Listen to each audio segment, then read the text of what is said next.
Syederalun, sejumlah massa yang tergabung dalam Forum Persaudaraan Islam atau FPI, GNPF Ulama, dan Persaudaraan Alumni 212 melakukan aksi demo 1706 di Kedutaan Besar India Setiabudi, Jakarta Selatan pada Jumat 17 Juni 2022 mulai berkumpul.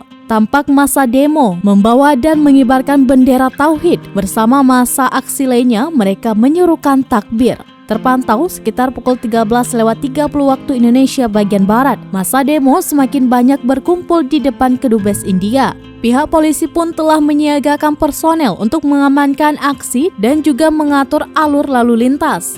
Aksi demo hari ini bertemakan Aksi Bela Nabi. Dalam flyer yang beredar, terdapat ajakan untuk mengepung Kedubes India tersebut. Diduga aksi ini merupakan bentuk protes atas insiden penghinaan terhadap Nabi Muhammad SAW.